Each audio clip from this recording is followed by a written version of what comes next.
Okay. Happy day after Christmas. Thank you. Happy day after Christmas to you too.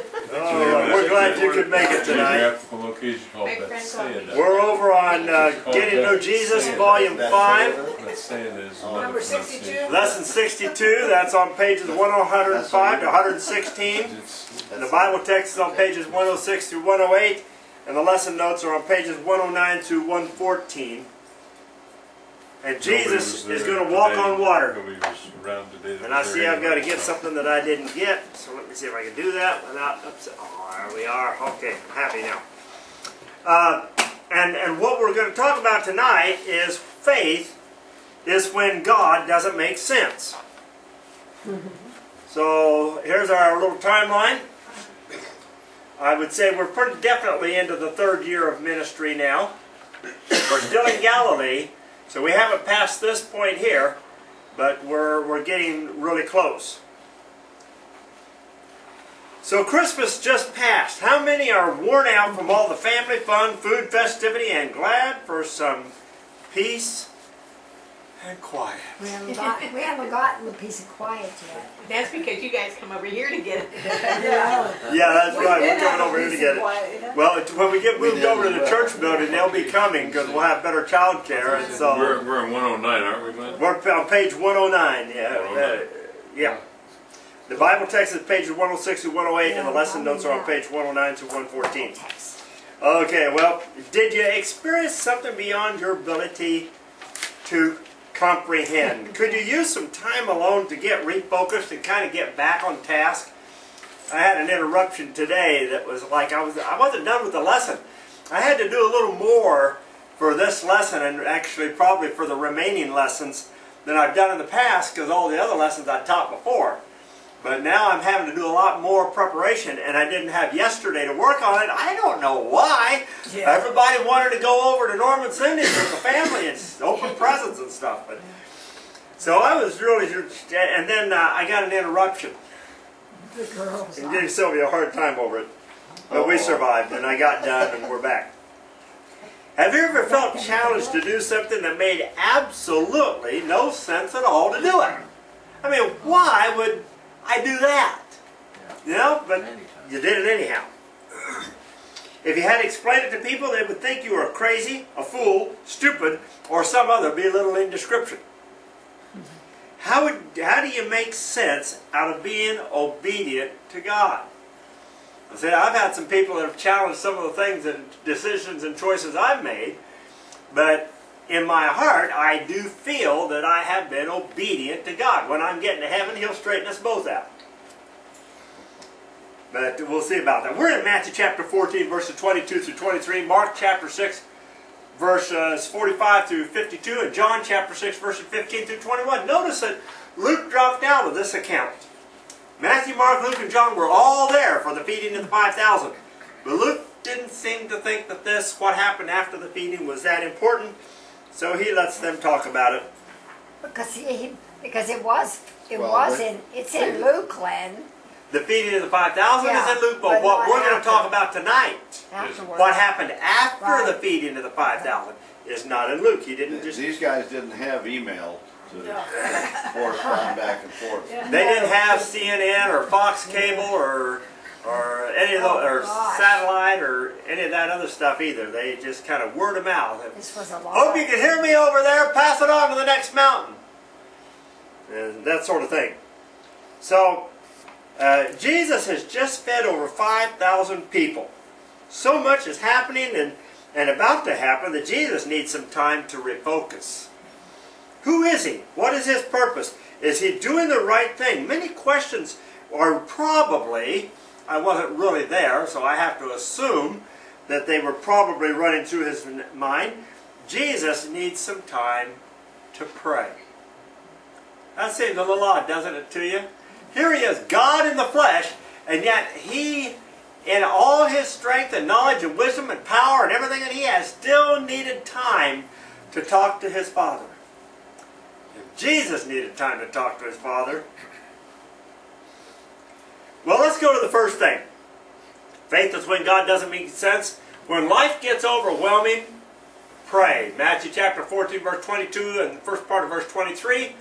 Mark 6:45 and 46, John 6:15. Immediately, Jesus made the disciples get into the boat. Now this is right after they've gathered up the fragments of food from feeding 5,000. Okay guys, we got 12 baskets full of food here from 5,000 people. This kid's going to go home well taken care of. I don't know what they did with that food, but they collectively says, okay, you guys get in the boat, I'll meet you over in Capernaum.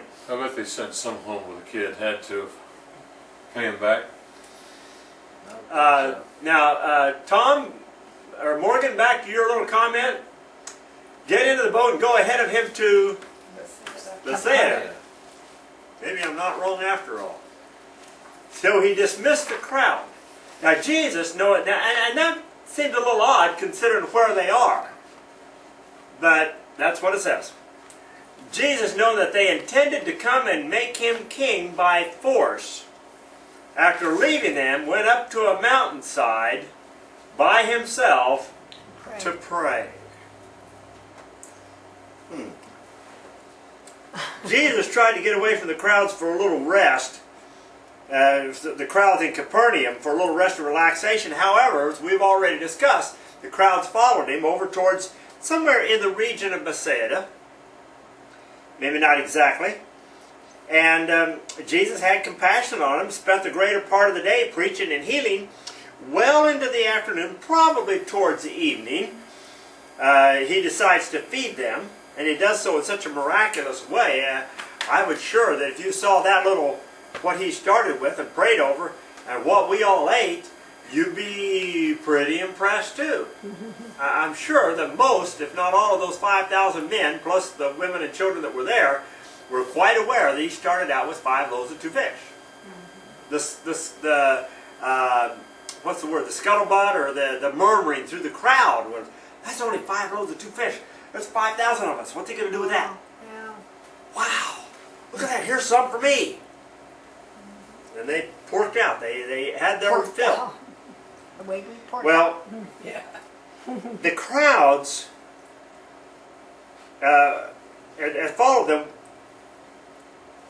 As a result of what has all happened over the past year or maybe 2 years, this is the end of his 2nd year of ministry, but remember, the first year he's just kind of getting known. The 2nd year he's kind of known now, and he's just building a kind of the peak of the wave, you know, just really right here on top. And it's going to go into the 3rd year. We'll get there pretty quick. So how many people have been following him for how long? I know enough have been following him. The 5,000 men left their jobs, left their homes, traveled a few miles. 5 miles take you, well, in a country like that, probably an hour, 2 hours, probably a little over an hour to cover 5 miles. On flat and level ground, you might do it, let's see, I did 30 minutes, 2 miles in 30 minutes, 15 minutes. So yeah, I'd probably get close to... hour walking. They weren't probably doing it. And they were doing uphill and downhill, so it might have taken them a couple of hours to go 5 miles. But still, a couple hours walk, I get to hear Jesus. I get to see another miracle. Maybe he'll fix my whatever it is that I've got wrong with me. They were excited to go and willing to make the effort. Now, Jesus, as a result of what happened, someone stirs up the crowd and said, hey, let's make him king right now. We'll declare Jesus our king, and he'll lead us, and we'll be free of Roman power, and life will be great. Jesus would make a great king. Don't you think so? Yes. We know the end of the story. They don't know all the rest of it yet. They just know what they have seen and heard over the past year or two. So they think that they're going to make him king right now. Now, do you think that that was a temptation for Jesus? Absolutely, part of life. I think it was a real temptation for Jesus. He knew that he was coming to set up a kingdom. Was this the way that was supposed to happen? Well, Jesus feeling tempted, and so, wait a minute, is this what God had in mind? My kingdom is not of this earth, he said. Well, yeah, that's later on. That's not here. Right. That's about another year down the road. before he makes that comment. Just exactly how is my kingdom supposed to come about? Is this it? I've got 5,000 men. That's a pretty good start of an army. And I'm sure we can recruit a few more. God, is this how I'm supposed to do it? How many times have you embarked on a major decision in your life and something caused you to, let's see now, I need to go back and think about this. Is this the right thing? Or did you just rush headlong into it and find out, whoops, maybe it was the right thing, maybe Yes it wasn't to both wrong? questions. Huh? Yeah. Yes to both. Uh-huh. Been there, done that. Well, Jesus, I think he was seriously feeling tempted. And so he sends the apostles back by boat. Got to get rid of the 12. I can't handle this right now. You guys go on back. Now he says to Bethsaida. That's interesting because we were just talking a couple of minutes ago. We thought that they were headed back to Capernaum. Well, because they are evidently over in the region near Bethsaida. You see your map there in the book. They left Capernaum, sailed over towards Bethsaida in that region. And so, why would they get in the boat to go back to Bethsaida? I don't know. When I get to heaven, God will straighten me out and I'll know much better then. Until then, I'm just kind of trying to figure it out the best I can figure it out. So, he sends the apostles back. He dismisses the crowd. And he goes somewhere quiet where he can pray. I need to be alone right now. This is intimate God time. I cannot have distractions of 5,000 men with the, I want mine. Or 12 apostles. Hey Jesus, what are we going to do next? Wow, that was really great. Did you see that crowd? And all this bitter banner the 12 guys would go through. Jesus needs some quiet. And he's got to get back on course. As I said, have you ever had a big decision to make? Did you get away from the busy and find a place to get quiet with God and pray? You know, life is full of challenges, distractions, and seemingly good things that aren't as good as they sometimes seem. How many of you have gotten caught up on an investment that turned out to be whoops? Or you almost got caught up on an investment and you maybe somehow caught it just in time to present the whew.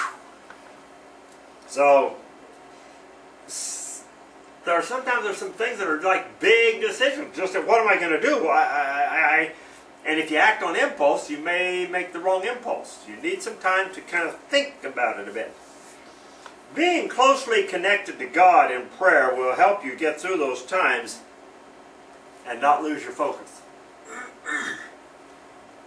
And so that's what Jesus did. He got some time to pray and get his focus. Is this the way you want me to go? Well, another thing too about when God doesn't make sense is don't let troubles overwhelm you. Is there anybody in our room that has ever had troubles? Has there been one time that you let the troubles overwhelm you? The rest of you are lying. We're in Matthew chapter 14, the last part of verse 23 through 27, Mark 6, 47 to 50, John 6, 16 through 20. When evening came, he was there alone. His disciples went down to the lake. They got into the boat to set off to across the lake for Capernaum.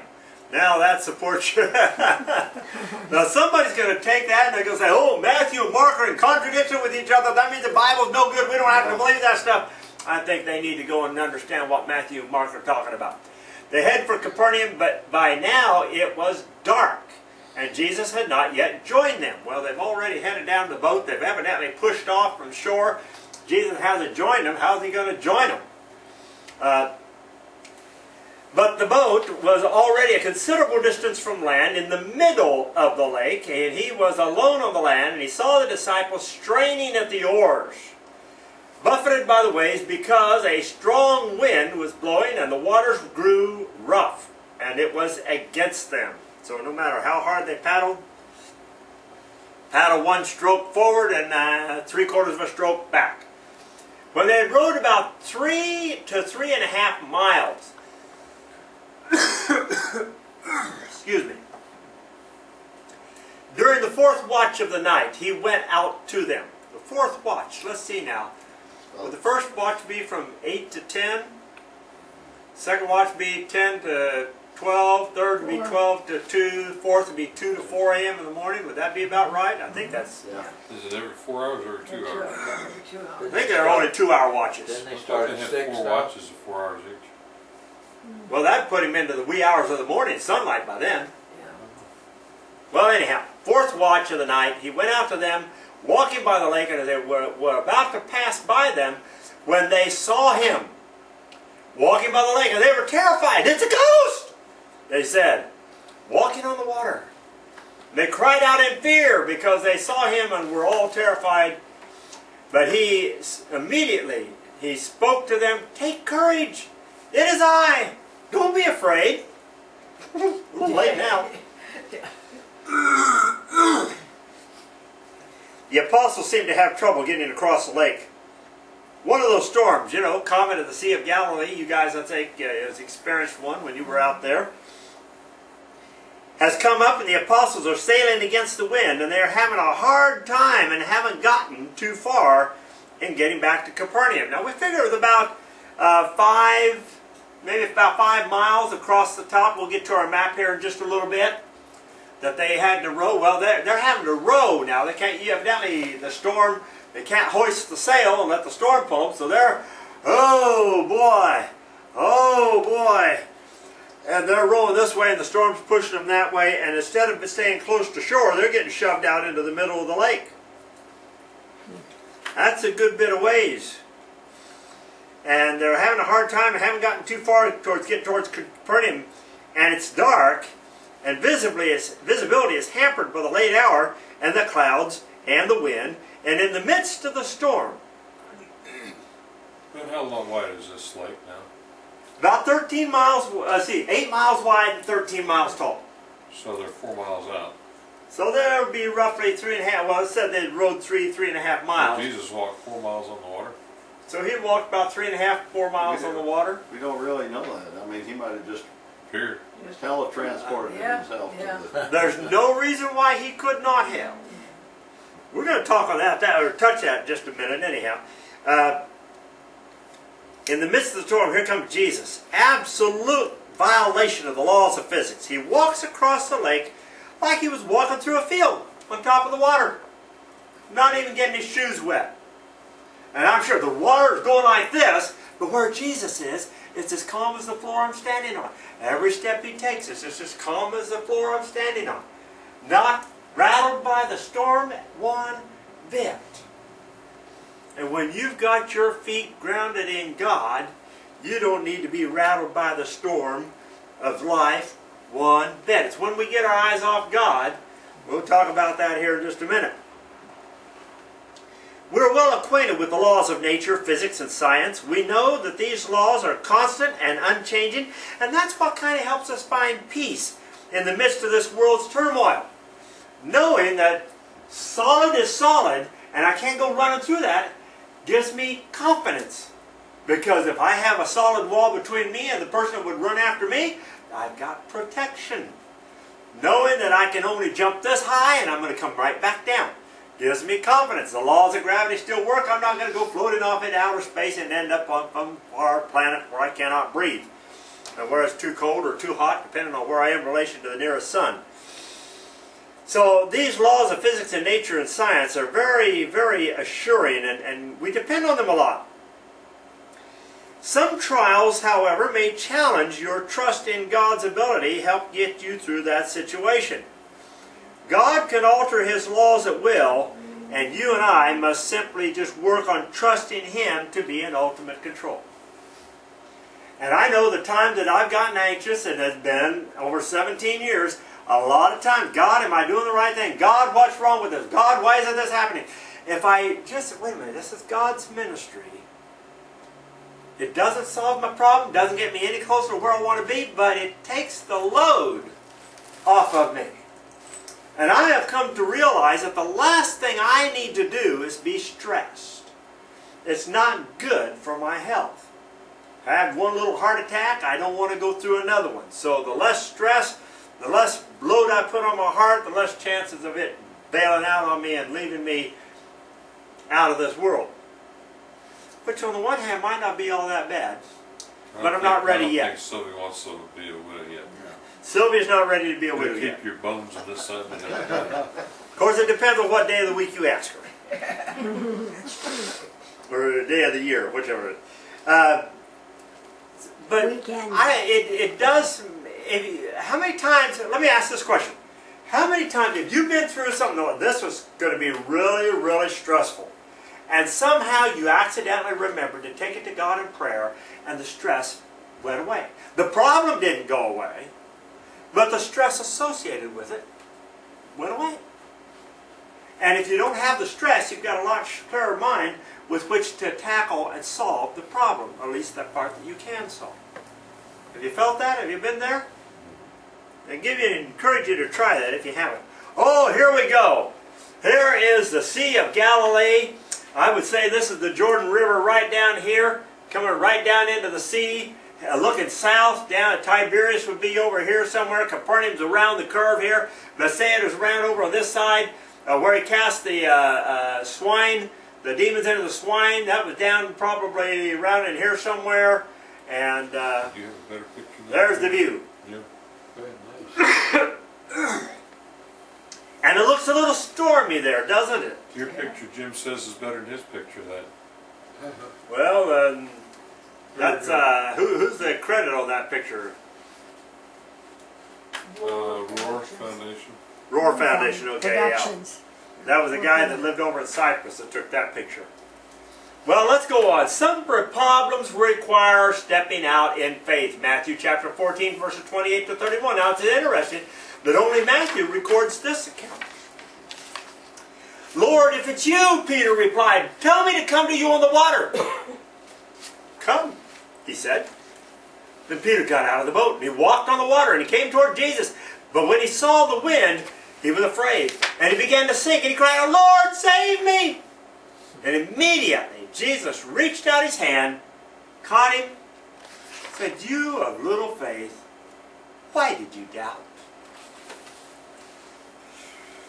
Oh, we could spend the whole night on that little part. And many a preacher spent many a sermon on that, but let's do it this way. When the apostles see Jesus walking on the water, they are very afraid. Wouldn't you be? You're in a little boat, might seat 12, 15 people or so, little fishing boat, and you're out on a storm, the water's kind of going like this, and you're kind of feeling like this. Too much bread for dinner, or was it the fish? I don't know, about to feed the fish. And it's night, and you can't see the shore. You can feel the wind, you kind of know the general direction of which you're supposed to be rowing, but it seems you row one way and the wind shoves you the other way and you're just not getting anywhere. And you're getting tired from all that. And then all of a sudden you peer over there. What's that in the moonlight? Is that a man? Well, there's a ghost walking on the water. What would you do? I'd be scared too. And you can't jump, you can't run away from it. You're confined to that boat. Whatever it is out there, it's coming to get you. So they're a little bit short of petrified, terrified, afraid, extremely ill at ease. Because humans don't walk on water. Now I've heard the illustration say, well, there were stones out there, just about that far below the surface, and Jesus knew where the stones were. Right. Yeah. In the dark. In the Sea of Galilee. In the middle of the Sea of Galilee, where it's over a couple of 100 feet deep. It's a pretty deep little hole in the ground. It's not like these lakes around Lakeland here that are only maybe 10, 20 feet deep. It's a couple 100 feet deep. But apparently the apostles believed in ghosts. Well, some people still do today. Spirit beings. Spirit beings, yeah. There's some things that just don't seem to be explainable by natural explanation. So Matthew is the only one who records what happens. Peter, in an act of faith, asked Jesus, if it's you, let me walk on the water. Now, impetuous, impulsive, act first and think later Peter. Jesus says, sure, come on. No big deal. Make my day. Yeah. Make my day, come on out. Yeah. Peter, brazen fool, gets out of the boat. And he walks on And he starts walking off towards Jesus. Now I have no idea how far Jesus was from the boat. 5 feet? 10 feet? 50 feet? 3 feet? Peter's getting out there. Hey, look at this guy up walking on. Wow, that wind. Those waves and and he starts to go down. And then, Jesus, save me. What do we all cry when we realize we're just about to die? Even the non-believers. Even the non-believers Yeah, it's true. are ready to say that. Jesus, save me. Too late now. You had your whole life. You didn't want me then. Why do you want me now? Because I'm going to die and I don't want to die without you. Peter at least knew where to turn. And Jesus just, he's evidently, however far he went, he's close enough. All Jesus has to do is reach out, take him by the hand, and they could walk hand in hand back to the boat. Wow! Woo!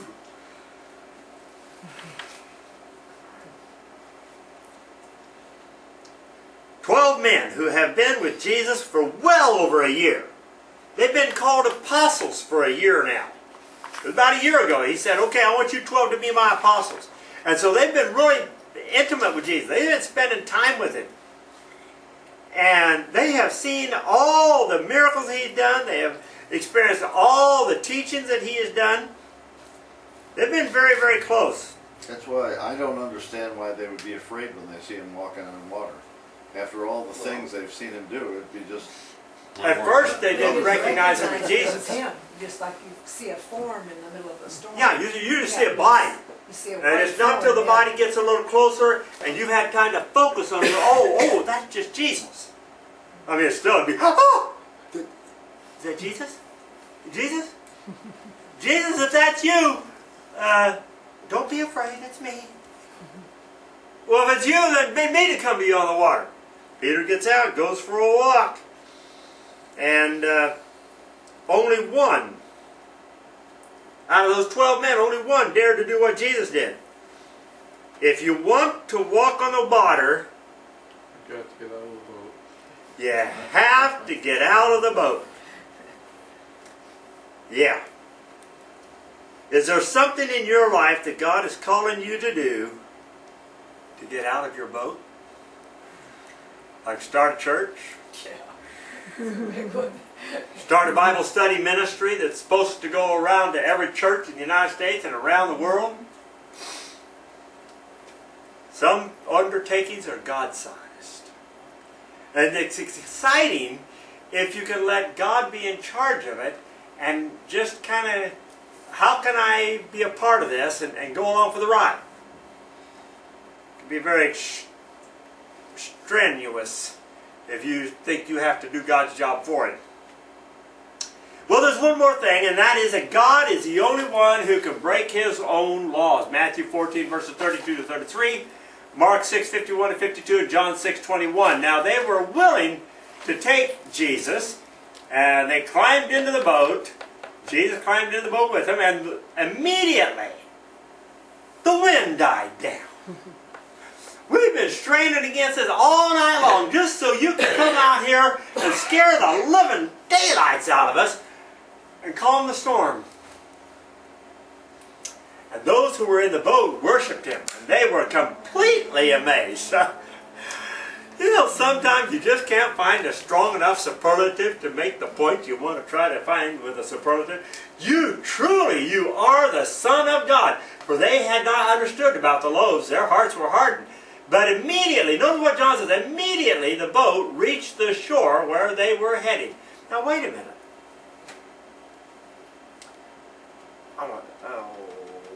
Where's that map? There's the map. I know, I'm going to have to back up. Let's see, they started here at Capernaum. They went over somewhere in the region of Bethsaida. They sent the crowds away. Mark says the apostles were headed towards Bethsaida, evidently by boat, although maybe not. Maybe Jesus just said, go down to Bethsaida, I'll catch up with you later. And somehow they got into the boat. They're struggling out into the sea. Now, here's the Jordan coming in from the north. that little valley that we showed in that picture. And the wind comes down there like a rush. And so they're trying to paddle along this path here, but the wind is blowing them way down here. 3.5 miles, let me guess here, probably around in this area here. And that's where Jesus was walking to them. That is more than 2 or 3 inches deep. Very deep there. And then they're right here, and immediately they are, boom, on shore, not up here at Capernaum, over here at Gennesaret. That's about 5 miles down the lake from where they were. Okay, let's go back. Question. How long did the apostles have to fight the storm? 3.5 miles. A couple hours, 3 hours, 4 hours?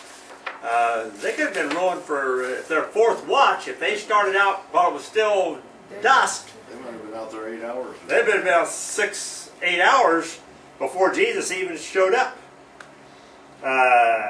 And they had to fight the storm. And how long did it take? Well, how far out did they get before the storm hit? They may have got a good hour rowing in before that storm came in. How long did it take Jesus to go out on the lake? Did he walk out for shore? Let's see, on smooth and level ground, 3.5 miles, take him about an hour to walk that far. Or did he just, okay, let's see now, from here to the boat is about that far, I'll just walk on by and, oh, they saw me. We don't know. We'll just have to get to heaven to figure that out. How far did Peter walk when he got out of the boat? Was it 5 feet, 15 feet, 20 feet, 50 feet? We don't know. Well, it probably wouldn't have been 50 feet because visibility at nighttime that far away might be just a little hard to deal with. So it had to be close enough that they could see Jesus, recognize Jesus, but far enough that Peter had to walk a little ways away from the boat to get out there to, Jesus, help me. You know, so interesting little thing just to play around with.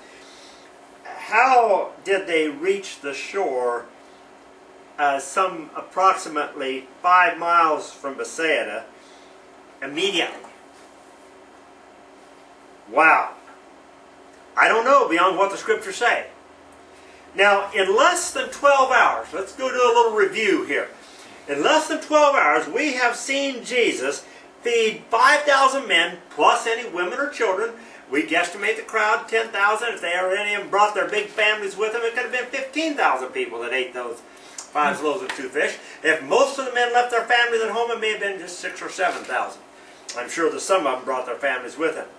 So he's fed 5,000 men, plus any women or children that were present. He's walked on water. He's had Peter walk on water. He's calmed a storm and immediately arrived miles away with the 12 apostles safely on shore over in the area of Magdala, where the Mary Magdalene came from. Can you handle that many miracles in one day? In a 12-hour period. This has all occurred. You mean doing them or witnessing them? 5. Yes. Yeah, even witnessing would be overpowering here. I think witnessing would be like mental overload. And here the apostles just came back from all their preaching and evangelizing, and they probably shared most of that while they were in the boat going over to Bethsaida, because they sure didn't have time to share it after they got over there. But well, I just think that would just be mental overload. And now, healing people, casting out demons, causing the blind to see and the deaf to speak, and that sort of, Jesus has done that. Okay, we're cool with that. We recognize that. Feeding 5,000 people with 5 loaves and 2 fish. And then walking on water. And then having Peter walk on water. See now, has he calmed any storms yet? I don't, let's see, if we had him calm a storm, I can't recall. I have to go back and do a little research. Probably his first I one. think he might have calmed one storm. I think. So this would be the second time that he's calmed a storm. I'll have to check that one, double check my notes. And immediately arriving a distance from here, teletransported. Star Wars, or Star Trek. Any Trekkies here? There you are. Okay, we're on shore now. You guys can just rest and relax for a little bit. I get it in my head that these Jews after witnessing all these miracles and things, must be really hard-headed. Well, now you have to remember, your average Jew is still a working class man. He's got his life, he's got his job. He's not hanging around with Jesus 24/7, 365. The apostles are. 5,000 of them seeing some of these things. But a lot of them, of course, he's going to have his fan club. And what do your fan club do when they find out you're nearby? They come to see you. If you don't have a fan club, bummer. I'm working on trying to build mine. Well, not for me, Bill. But one guy wrote a book, Kyle Idleman, wrote the book, Not a Fan of Jesus. Kyle or Ken? Ken's son, Kyle, Okay. wrote the book. And there's a meetup group here in the Lakeland area that is a Not a Fan of Jesus group. And they're basically basing it on that book. It's not enough to be a fan of Jesus. They want to be a follower of Jesus. A fan, is just kind of a hero today because you're nice and you're popular and you feed me and you give me nice gifts and that sort of thing. Well, we've been through the map here a little bit, so let's go on. Our conclusion is this: Jesus has so much power and ability. Why would some people be hesitant to trust him? I don't understand. If he can do all of these things, can maybe you trust him to forgive your sin and help you to live a life that honors him? Next week, Jesus is going to heal some more people and talk to the people about another kind of food. That which gives life. Well, I thought the dinner I just got done eating gave life. Well, you'll have to come next week and see the difference between this food and that food. So it's time to turn over to page 115 for our discussion questions and break up into our discussion groups, Sylvia. We have separate discussion groups. Well, you can follow us and stay in touch with what is happening with the Getting to Know Jesus Bible Study Ministry on Plaxo, Twitter, Facebook, LinkedIn, and watch our video clips on YouTube and GodTube. Getting to Know Jesus is sponsored by New Hope Gospel Ministries. If you'd like to follow along with us and start your Getting to Know Jesus Bible Study group, or just pray for us or support our ministry, you can go to www.gettingtoknowjesus.org and find all the information that we have available for you. If you look at the lower right-hand corner, there's a button where you can make a safe and secure donation to the Getting to Know Jesus Bible Study Ministry. Or you can go to the order page and order your Getting to Know Jesus books for your Bible study group. Thank you for stopping by, and keep us in your prayers and let us know how we can pray for you.